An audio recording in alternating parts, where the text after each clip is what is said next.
Hey, Mitch Wilder here. Really excited because in this episode, we're going to talk about some strategies for how to use Facebook targeting for local businesses. Now, if you have a local business that serves, a radius around an address or a city, a state level or certain zip codes, then the traditional strategies for targeting Facebook ads when you're working on like a nationwide or multinational scale really won't work as well, if at all, for your audience targeting. So there's some specific audience targeting methods that we like to use for local small businesses. Again, anybody who's working with the constraints of a specific area on them. Now, there's 4 of them that I want to show you today and talk about. I think that you're really going to enjoy them. I also just realized I always wear this blue shirt in every one of these blog episodes that I do. It must be because I'm a creature of habit. I'll try to have another color shirt on next time, maybe a white one.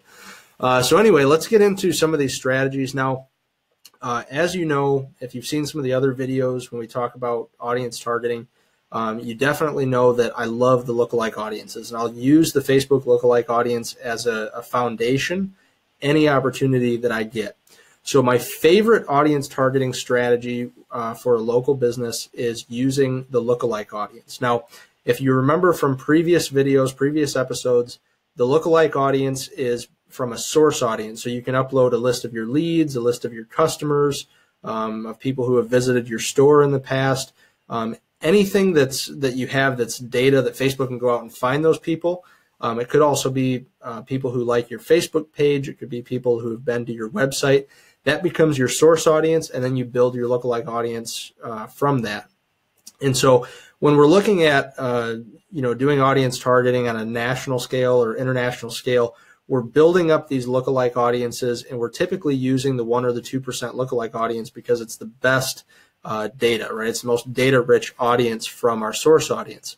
However, there's also an option that's a much larger audience that we don't typically use in those instances, which is the 10% lookalike audience. Now, what that means is that Facebook is matching that data to 10% of the Facebook users in that region. So the reason that we like to use this for this strategy is because we're able to still leverage the lookalike audience, but we're not constraining the audience and making it too small. We still want that audience to be in the sweet spot of between 500,000 people in the audience to 3 million people in the audience, or as close to that as possible. So you'll see in the example here, I've used a 10% lookalike audience of my customers, but then I've targeted like the Phoenix, Arizona area with a 50-mile radius. And as you can see, this only has 350,000 people in this audience, even with a 50-mile radius, even though there's a lot more people than that in Phoenix. What this is telling me is that based on my customer data, I just don't have a lot of people who have those behaviors and that sort of thing in Phoenix. But this is still close enough to where if I was marketing a local business, the 350,000 still is not bad. You just don't, you really want to stay as close to the 500,000 people minimum audience minimum as possible. And you don't want to have this, drop below 100,000. The smaller the audience is, the quicker your ads will begin to break down and decay. So if you have the opportunity, this is a great audience targeting strategy for a local business to be able to still leverage the lookalike audience, but also be able to only reach their ideal customers around their market. And as you'll see, like in this audience here, I don't have any additional targeting, right? It's just the age, gender, and then the mile radius plus my 10% lookalike. Now, if your audience is too small, then most cases I'll just go to using this strategy for a local business where I'm actually only targeting the radius or certain areas like the zip codes of people who live in that location, and I have no additional targeting. Now, the reason that this can work for a local business is because if you choose the correct campaign objective, and if you have questions about this, see last week's episode about how to choose the correct campaign objective. But if you choose the correct campaign objective that's most in line with your advertising goals, then then that is part of the targeting, right? Facebook is already going out and finding people who are most likely to take that action. So for example, if you're trying to generate leads that are giving you their name, email, phone number, and you choose the Facebook lead ads as your campaign objective, you've already added on some targeting, because Facebook's only going to show this ad to people in your target market who have the behavior of interacting with Facebook ad campaigns that way. So the audience targeting itself, you've got another level of audience targeting with the campaign objective. And then if you've written your ads correctly and you're calling attention to the market that you're trying to advertise to, those two things, the campaign objective and the ad copy, are a means of filtering, right, the right audience. So you can just open up your audience targeting to people who are in your service area, or who are near your business that are willing to drive in if you have people come in. This will work just fine if you're choosing the right campaign objective and if you have ad copy that's identifying and calling out who your market is. Now, these are the primary cold traffic strategies that I like to use when it comes to targeting, audience targeting for local small businesses, again, businesses that work in a specific radius. But there are two others that are really more of a warm retargeting or remarketing type of strategy, if you're familiar with that term. These are great for local businesses to reach people who already know them. And what I've found is that over the years of doing this, a lot of people who have gotten into trying to use some Facebook advertising, especially in a smaller service area, is the first thing that they'll try to do is they'll try to get more page likes of people in that area, right? They're trying to get to their first 100 page likes. They're trying to get to their first 500 page likes or 1,000 page likes.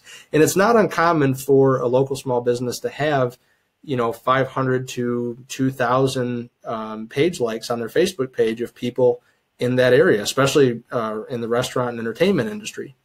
So what we want to do for remarketing is in front of those people, you can go down here, you can add your radius around your location, and then you can scroll down and just select one of your Facebook pages by selecting these additional targeting here. And so you can just select people who like your page, and then you choose which page you want to market. If you only have one Facebook page, we've got a bunch in here, but you can choose which Facebook page you want to reach the people who like that page who are in that area. Now, again, this is going to be a small audience. Your potential reach is not going to get anywhere near the 500,000 or whatever that you're looking for, but that's okay, because the purpose of these ads is just to stay top of mind and to stay in front of people.